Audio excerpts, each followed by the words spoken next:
Mabuhay! Isang mapagpalang araw sa ating lahat. Ako ang inyong lingkod, Tutor Madge.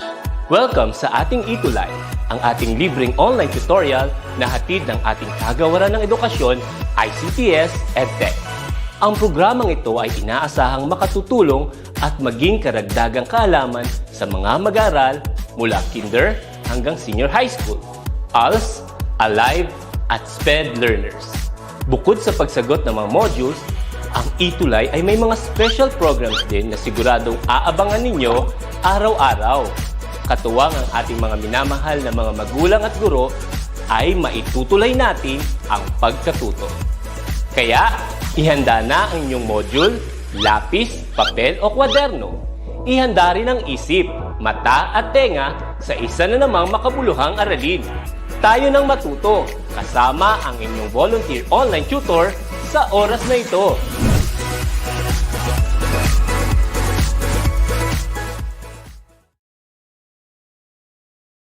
Hello everyone! Isang maganda at happy morning! Welcome sa ating ETULay online tutorial para sa school year 2021-2022. Ito ang ETULay Level Up!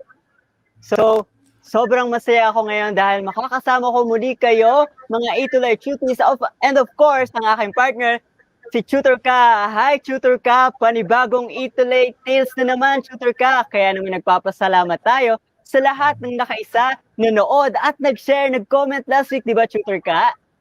Yes, Tutor Shao! Bagong kwento, bagong adventure at bagong learning na naman ang matututunan natin ngayon kasama ang ating mga ka-ETULay Tales. Hello everyone! Nagpapasalamat po kami sa lahat ng nanood, naki-like, nakisagot at naki-comment, also naki-shoutout sa last week na ETULay Tales namin. At hello din sa mga ngayong episode. Patuloy lang ang pag-share, pag-like at pag-comment at pakisagot. Di ba, Tutor Shao? Yes naman, kaya bigyan natin naman ng shout-out ngayong oras na ito ang mga kilala natin kung gusto naman ang gusto nating pasalamatan and of course yung mga ibang nanonood sa atin. So shout-out po sa aming SDS, sa SDO Laguna, Ma'am Marites Ibanez, sa aming pong PSDS, Sir Jun Maranya, and of course sa aking school head, Ma'am Tonette Kemerista, and of course, syempre hello din naman sa kay mga co-teachers dyan. Sa'yo naman dyan, Tutor Ka, sino ang gusto mong i-shoutout at ikaway-kaway dyan? Shoutout at kaway-kaway sa buong SDO Angeles City. Of course, sa aming pinakamamahal na SDS, Dr. Maria Irene P. Tamayo, sa lahat ng teachers and learners ng Santo Rosario Elementary School na nanonood ngayon. Hello po, shoutout sa inyo at kaway-kaway sa inyo, pati na rin sa mahal kong Kawayan Elementary School at Fidel Zerseno National High School. Hello everyone! Tutor Shao, kaya naman. Thank you.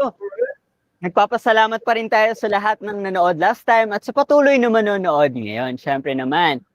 Dahil alam kong ready na ang ating mga ETULay tutees, kung talagang ready nga sila, mag-comment, mag-heart, mag-like, na nagpapakita na super ready na kayo sa ating ETULay Tales. So, and of course, alam ko namang ready ka na rin, Tutor Ka, na i-proceed ang ating magical day sa ating ETULay para sa ating story session ngayon. So, yes, Tutor Shao, i-present na natin ang ating magical artwork. But before that, alam kong worried na kayo dahil hindi kayo makalabas. You can't go out. You can't travel, but worry no more. Your ETULay tutors are here to bring you to magical places and take you to exciting adventures. I am Tutor Ka, and welcome to ETULay Tales. Because learning at home shouldn't be boring. Here on ETULay Tales, we will feed your imaginations with the home-cooked learnings. This is Tutor Shao, always ready to give you a happy ever after day. So, Tutor Ka, ipakita natin nga yung ating magical artwork last time. So, this is your magical artwork! Ta-da!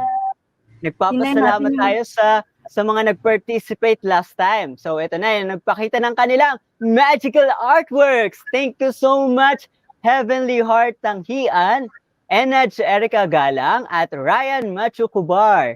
Sobrang ganda ng kanilang butterfly. Kasi yung kwento natin last time tungkol sa butterfly. Di ba, tutor ka? Yes, Tutor Shao, kung makikita mo, pinag-isipan talaga at maganda ang mga kulay ng butterfly nila kay Heavenly Heart. Iba-iba ang kulay kay Erica Galang, may mga beads pa, Yan. tapos kay Ay, Ryan pinang-pinang pa siya. Matthew. Yes, simple lang ang kay Ryan Matthew pero maganda ang kulay at nakaka-attract sa mata. 'Di ba, Tutor Shao? Salamat po. Yes. Yes naman, tutor ka. So, nagpapasalamat tayo ng marami sa kanila dahil talagang nakaisa sila. So, sa susunod, mamaya, ipapakita namin kung ano ang magiging magical artworks natin sa na-feature natin next week. Kaya naman, dahil patuloy sila nagko-comment at nagsisimula ng magsabi na ready na sila, kaya naman, tutor ka, let's go sa ating susunod na gagawin, tutor ka. Before we go to our story, Tutor Shao, meron muna tayong magical words of the day. Magical words of the day. Ano-ano kaya ang mga magical words of the day natin? First, we have adventure story. It is a story of an exciting or unexpected event or course of event. Tutor Shao, ito yung mga kwento na mapapatayo ka talaga sa upuan mo. Next, we have... Yes, tutor ka. Sobrang... Yes, Tutor Shao. Yan. So, parang isa rin sa favorite ko yan, yung adventure story.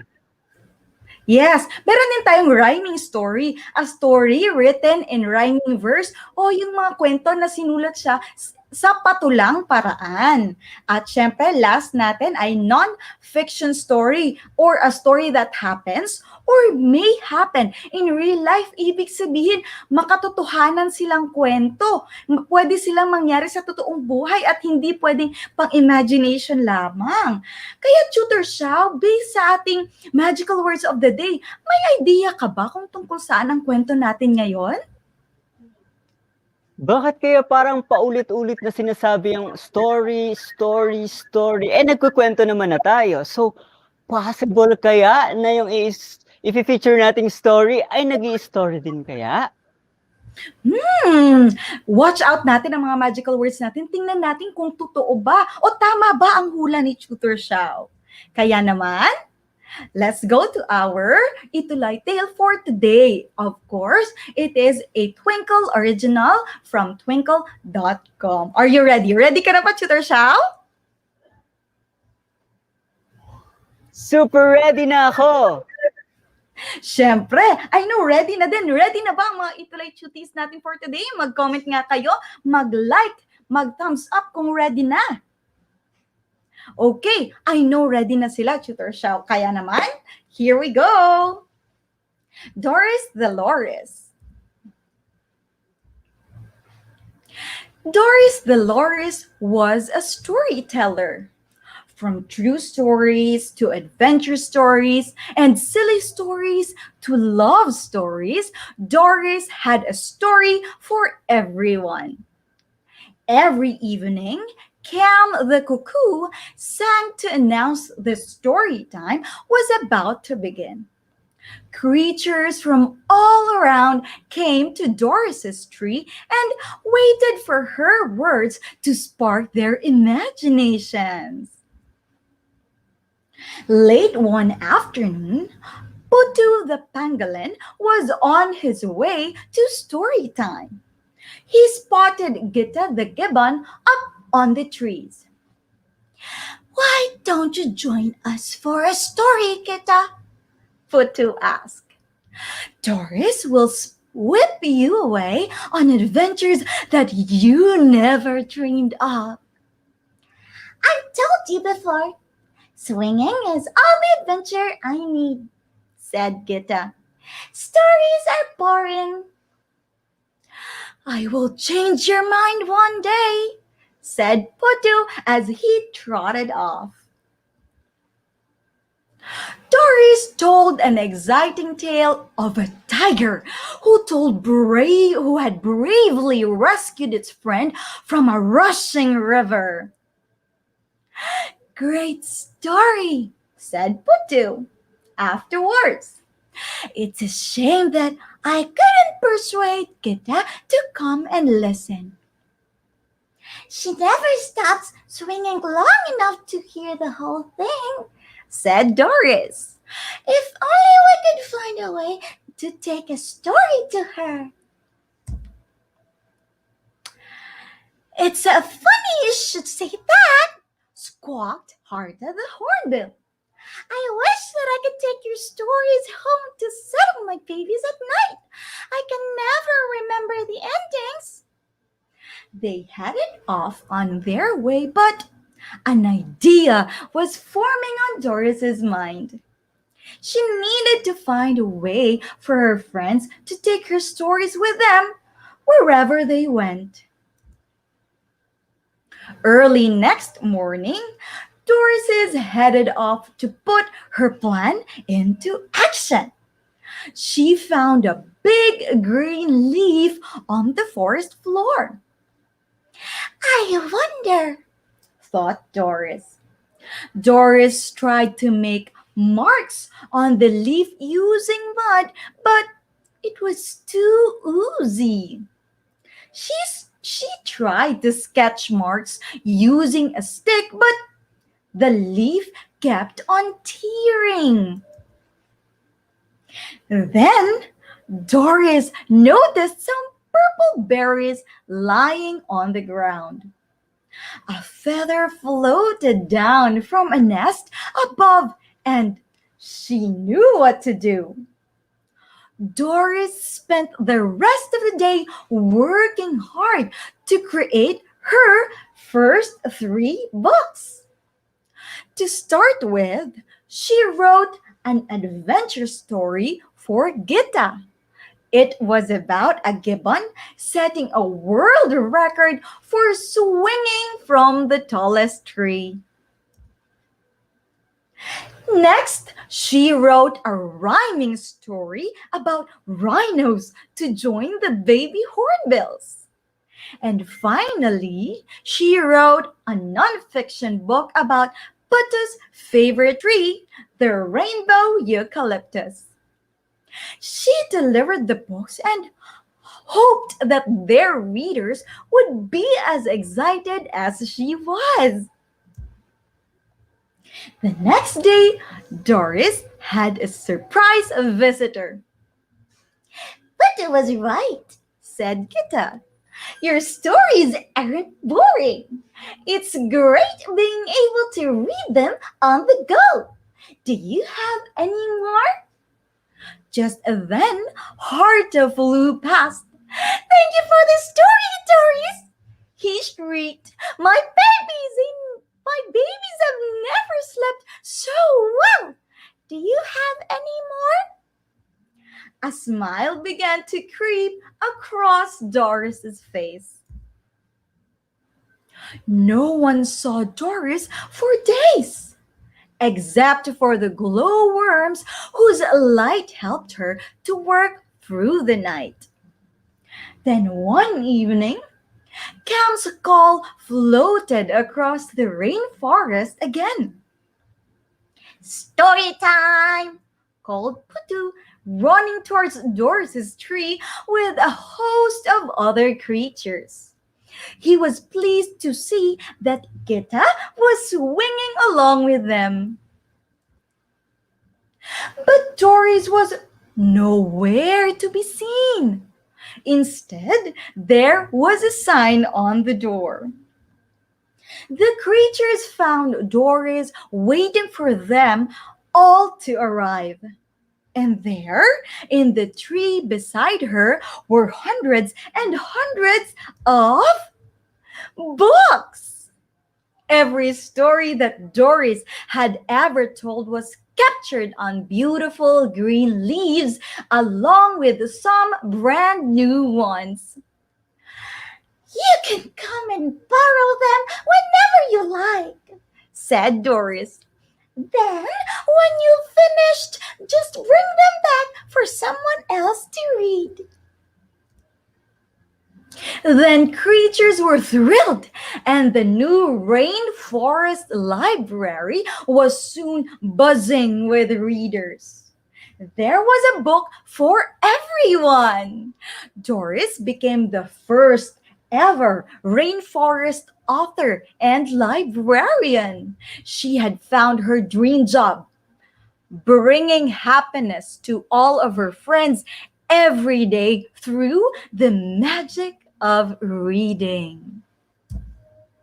And that's it for our ETULay tale for today. Did you enjoy our story? Mag-comment nga kayo kung na-enjoy nyo. Tutor Shao, na-enjoy mo ba ang story natin for today? Of course naman. Feeling ko nasa gubat din ako. Kasama kayo yung mga ibang hayop na yun. Sobrang, parang, gusto ko din. Parang gusto ko yung ganong feeling. Ako din, Tutor Shao. Feeling ko napunta din ako doon sa rainforest at ganun pala siya. Doon, sa imagination, no, pwede palang ganun mag-start ang library. At akalain mo nga. yun? Yes, akalain mo, from a storyteller, si Doris naging author siya. Diba? From a very small dream, naging big dream na. Yes.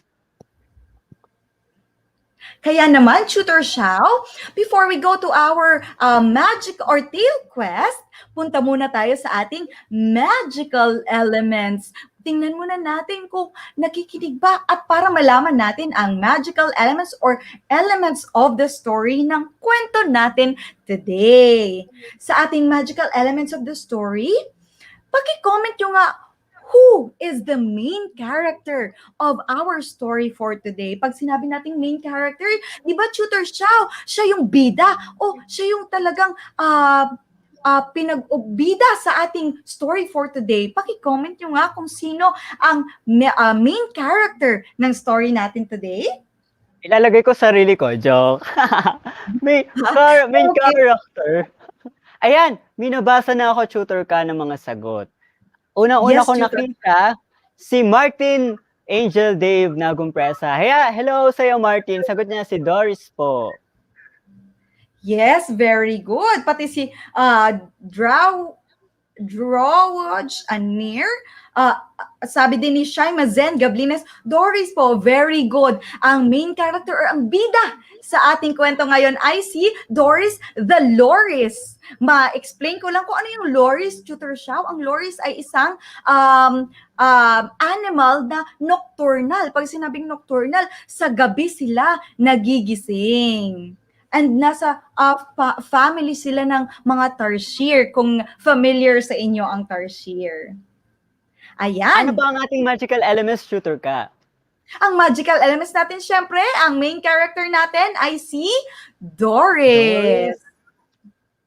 Yes. Punta tayo sa next element natin, ang setting of the story. What is the setting of our story for today? Pag sinabing setting of the story, kung saan o kailan ginanap o nangyari ang kwento. I-comment nyo nga kung ano ang setting natin, kung saan naganap ang story natin. Alam mo, Tutor ka, yung setting of the story na yan, gusto ko, yung dun sa base sa story gusto ko makapunta dun. Ako din, parang nakaka-relax, no, Tutor Shao? Nakaka-relax at makakapag-isip ka talaga kung nandoon ka kasi maririnig mo yung hangin, ang mga huni ng ibon. Okay, i-comment nyo na kung meron na tayong nag-comment dito ng setting ng ating story. Ang sabi ni... Okay, ang dami na, hindi ko na sabi ni Ramiel, sa forest po. Sabi ni Martin Angel, in the rainforest. Very good. Ang setting ng ating story for today ay sa rainforest. Ang gagaling talaga ng ating mga cuties, hindi ba, Tutor Shao? Yes naman. Siguro kaya talagang nakikinig sila kasi ang ganda ng story. Talagang very yung illustration talaga at saka yung mga linya talagang mararamdaman mo nandun ka din sa story. Yes, kaya nga nagpapasalamat talaga tayo sa twinkle.com dahil sa magagandang mga kwento na nasi-share natin sa ating mga ETULay cuties. Our last magical element natin ngayon, Tutor Shao, ay paki-share nyo nga sa comment section kung ano yung favorite part ninyo sa story. Habang nag-share sila ng favorite part nila, Tutor Shao, ano yung favorite part mo sa story natin today? Siyempre, ang favorite part ko sa story na yun ay yung ginagawa natin ngayon. Ano ba yung ginagawa natin ngayon? Nag-i-storytell. So, yun yung favorite part ko kasi sabi ko nga, yung nabasa ko yung story na yan, parang tayo din. So, sabi ko, wow, favorite ko to. Kasi parang ako din to. Parang tayo din to. Kasi nag-i-storytell din sila. Ang sarap-sarap sa pakiramdam na nag-i-storytell ka. Ikaw naman, shooter ka, anong favorite mo? Ang favorite, yes, Tutor Shao, parang tayo din talaga. From a storyteller, kita mo si Doris, naging author nga siya, di ba? Ang favorite part of the story ko naman ay yung dulo na i-share ni Doris, hindi lang doon sa mga pumupunta sa kanya para makinig ng story niya, kundi na-share niya ang kanyang mga stories sa lahat ng friends niya at nakagawa siya ng paraan para maiuwi nila or madala nila yung story niya kahit saan man magpunta yung mga friends niya. Nakapag-share si Doris ng hindi lang story, kundi pati happiness. 'Di ba? Ayan, tutor ka, at basahin natin yung ibang mga sagot. Basahin ko lang yung naging sagot ni, ayan, ang bilis kasi. Sabi ni Shaima, when yung naghahanap po si Doris ng way para sa paggawa ng stories. Kay Martin naman, sa akin po ay yung gumawa ng book si Doris para may mabasa ang kapwa niya hayop. Tutor ka, pakibasa na yung iba. Sabi naman ni Jane Erica Galang, it's when everybody began loving to go to the library to read stories. Wow! Nagpipay attention talaga itong mga cuties natin. Sabi din ni, ang sabi din ni Athena, my favorite, Athena Chloe Galvez Carol, my favorite part is when Doris build a library for his friends. Wow, ang daming favorite din natin ang part ng mga favorite nila, hindi ba, Tutor Shao? Yes naman, kung anong favorite nila, favorite na rin natin. So, nalaman na natin, tutor ka, ang magical elements, di ba, tutor ka? Yes, Tutor Shao, kaya naman, let's begin our tale quest. Go, Tutor Shao! Time for the tale quest. Time for the tale quest. Time for the tale quest. Let's have your answer. Sagutan natin ang ating tale quest. Simulan natin sa number 1. So ito talaga yung mga questions natin na talagang pagtutuunan natin ng pansin. At reminder, lagyan ng number kung saan na tayo sumasagot. Kaya naman simulan natin sa tale quest number 1. What does Doris Dolores do? So ano ba yung ginagawa ni Doris Dolores dun sa ating kwento? So habang inaantayan natin yung mga sagot nila, patuloy kami nagpapasalamat sa mga nanonood, sumusuporta, nagsishare at nakikiisa sa ating ETULay sa storytelling, hindi lamang sa storytelling kundi sa ibang mga session. So basahin ko lang ibang sagot. Ang una ko nabasang sagot ay si Kurt. Ang sabi ni Kurt, writing a story. Kay NH Erica Galang, storytell. Sabi naman ni Heavenly Heart, storytelling. Sabi ni Aloysius, writing a story. Sabi ni Martin, Doris is a storyteller. How about others, tutor ka? Sabi ni Clyde Liam Mangiliman, storytell. Sabi naman ni Aloysius John, writing a story. Ang daming sumasagot, tutor siya. Minsan hindi ko mahabol. Sabi din ni Charisse Mendoza, Doris writing books for the friends. Very good. Ang dami nilang sinagot. Tingnan natin kung tama ba ang sagot nila, Tutor Shao.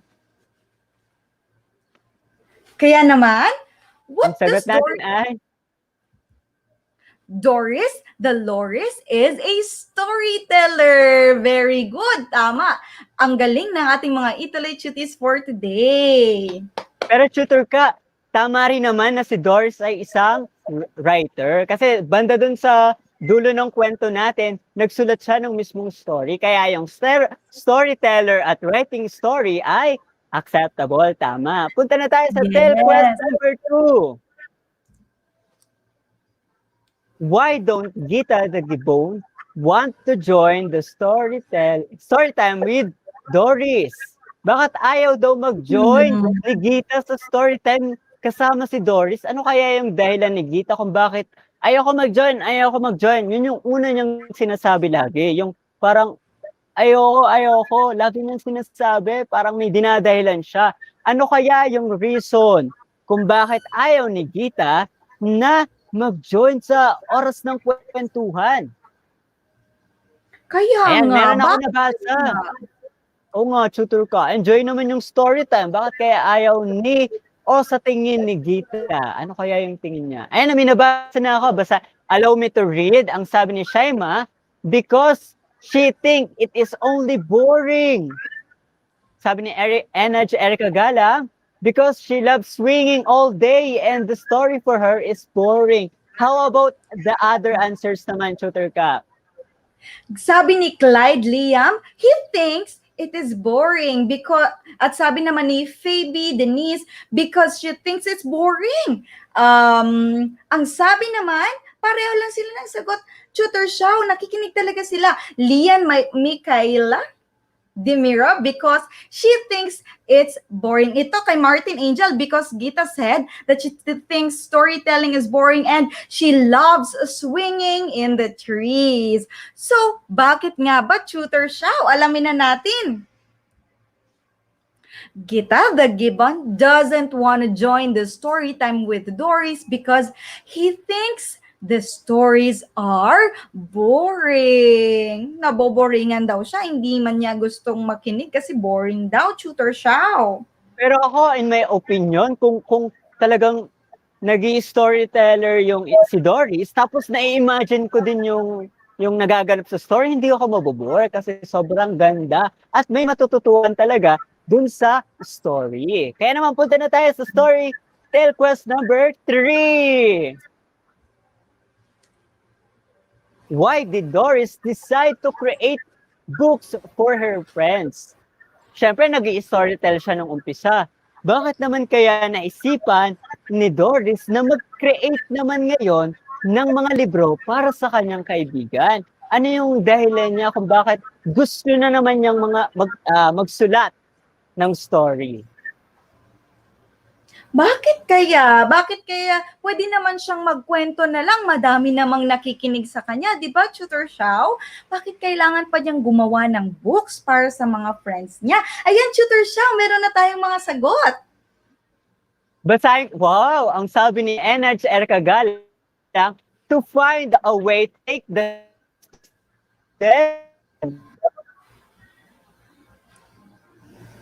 So, ang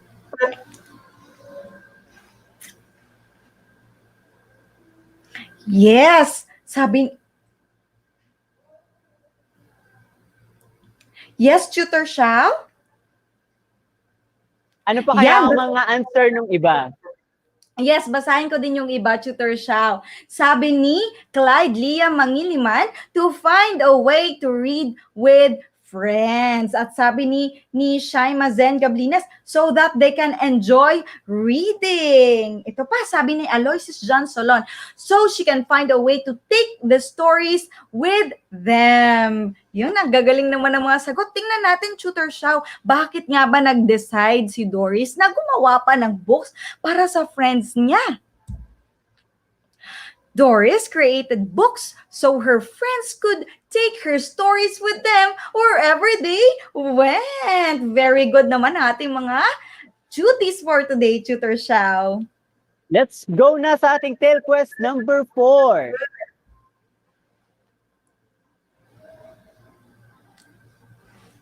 Ayan, alamin na natin ang tale quest number 4. Yes. Ay, Can you name one of the 3 stories Doris had written? So may mga ginawa, sinulat si Doris na kwento. Ano kaya ang mga title or pamagat nito? May natatandaan ka ba, tutor ka? yes, tatlo yon, Tutor Shaw, yung mga pinakaunang sinulat ni Doris para sa friends niya. Pero magbigay lang kayo ng isa. Magbigay kayo ng isa kung may natatandaan kayo na yung unang sinulat ni Doris.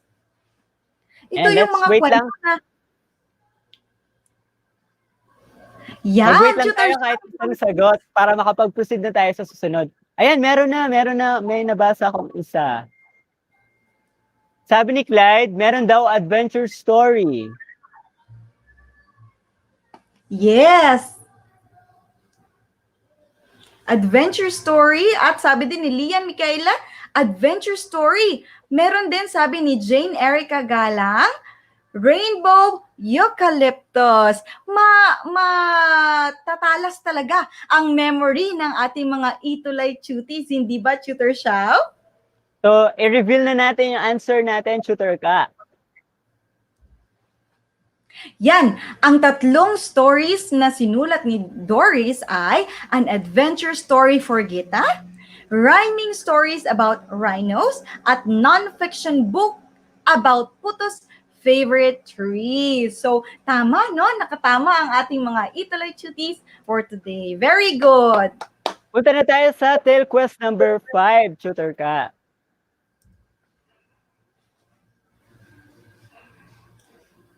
And because the first 3 books were a success, what did Doris decided to do? So sobrang successful nga naman yung ginawa ni Doris. Ano kaya yung mapag-desisyon niyang gawin? Base dun sa story, ano kaya natatandaan ng ating mga ETULay cuties, Tutor Ka? Yan, dahil maganda o nasiyahan ang mga friends ni Doris doon sa 3 books na una niyang sinulat. Ano kaya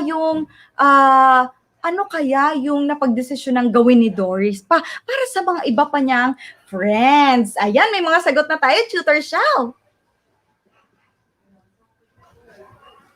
Tutor Ka, makikibasa na nga lang. Medyo naano yung aking signal. Okay, Tutor Shao, meron tayo dito. Sagot galing kay Fabi Denise Bayudan. Ang galing kay Shaima Zen Gablines, Doris make many books. Ang sabi naman ni D. Marie, he decided to make a lot more. Sabi ba ni Clyde Liam Mangiliman, have a library. Ayan. Sabi ni Martin Angel, Doris decided to make the first library in the rainforest so that her friends can read more books. Napakagandang sagot naman ito from Martin. Siyempre, sabi din ni Jane Erica Galang, she decided to put up a library. Okay, tingnan na natin, Tutor Shao, kung ano ba talaga ang napag-decide ni Doris dahil maganda ang feedback ng kanyang first 3 books. Doris wrote thousands of books and created the Rainforest Library for everyone. So, tama. Very good ang sagot ng ating mga ETULay cuties for today. Okay. Thank you, Tutor Ka. Ngayon naman, Tutor Ka, sobrang ang ganda ng story natin. Ang dami nating nabasa, nalaman tungkol dun sa Doris Dolores. Ngayon naman, ano ba ang ating natutuhan sa ating kwento? Ano yung maaari nating ipaalala or ibigay na reminder sa ating mga ETULay cuties? Okay. Meron tayong a tale to remember for today. Siyempre, sabi ko nga kanina, bagong kwento, bagong adventure, bagong learning na naman ang matututunan natin. So, anong lesson ang natutunan natin for today? Kayo, mag-comment din kayo kung ano yung natutunan nyo for today. Pero ang ating a tale to remember today ay true happiness comes from the effort of making others happy. Give and share your love every day. Ang ganda ng lesson, ng tale to remember natin, di ba, Tutor Shao? Because just like Doris, si Doris, hindi lang niya sinasarili ang happiness na nakukuha niya galing sa mga stories niya, kundi sinishare pa niya. At kapag nakita niyang happy ang friends niya, happy din si Doris. Hindi ba, Tutor Shao? Yes, ang isa talaga sa nakakapagpasaya sa atin ay makapag-share at makapagbigay din tayo. Kung ano man meron tayo, anumang kakayahan, talento, material na bagay, kapag binabahagi natin, alam mo sa sarili mo na parang, ang sarap. Sasaya ka talaga. Hindi lamang yung binigyan mo yung sasaya, kundi ikaw, magkakaroon ka din ng kaligayahan sa puso mo. Diba, Tutor Ka? Yes, Tutor Shao. Basahin natin yung mga ibang comments natin dito. Sabi ni Shaima Jen Gablines, sabi niya, ang natutunan daw niya ay be adventurous. Sabi din dito ni Clyde Leah Mangiliman, we can start from small, but with the help of God, we will go to big. From small beginnings daw, pwede tayong pumunta doon sa mas malaki pa. Gaya ni Doris, storyteller lang siya, di ba? Yung mga na-share, yung mga napagkikwentuhan niya, yung mga pumupunta lang. Pero dahil mas gusto pang magpasaya ni Doris at mag-share pa sa mas marami, may na-create siya na something big para mas marami pa ang ma-reach out at mas mabigyan niya ng happiness. Hindi ba, Tutor Shao? Yes, Tutor ka. Kaya naman yung ating susunod na gagawin, ito na. Ang ating magical artwork. So sabi doon sa magical artwork, create your own book title and design your own book cover. So kanina sabi doon sa ating A Tale to Remember, share and give something. So sa amin naman, we want to receive kung ano man ang i-share nyo. Ito ay yung magical artwork natin. Create your own book title and design your own book cover. Share and post sa DepEd ETULay FB group or send sa amin directly ni Tutor ka. Hindi ba, Tutor ka? Yes, Tutor Shao, ang exciting nito kasi mag-iisip ang mga ka-ETULay tales natin, mag-iisip sila kung anong klaseng story ba ang gusto nilang i-share sa atin. At hindi lang yun, gagawa nila ng title at maggagawa sila ng sariling design ng kanilang book cover. Maaaring hindi pa muna nila masulat yung buong story, pero pagkabasa natin ng book title nila at pagkakita natin ng kanilang book cover, ay I'm sure alam na natin kung ano ang story na gusto nilang i-share sa atin at sa ating mga ka-ETULay tales pa. Yan, maraming salamat. And now, it's time to say goodbye. But the adventure never stops. See you again next week for more exciting stories and magical quests. Again, this is Tutor Shao. And Tutor Ka telling you that here in ETULay Tales, we will conquer every quest and win every battle. Have a happy ever after day, everyone. So, up next, abangan mamayang hapon ang Filipino tutoring session kasama ang Filipino tutor. So, Tutor ka, balik mo lang yung isang slide kanina. Ayan. Kung meron kayong gustong i-comment, may gusto kayong i-feedback sa amin kung paano namin i-deliver ang stories, ayan, i-scan yung QR code o kaya puntahan yung link na ito para makapagbigay ng inyong komento. At kahit anumang komento yan, nagpapasalamat kami dahil patuloy nyo kaming sinusuportahan dito sa storytelling at sa lahat ng ETULay. Maraming salamat. So, thank you. Thank you so much po.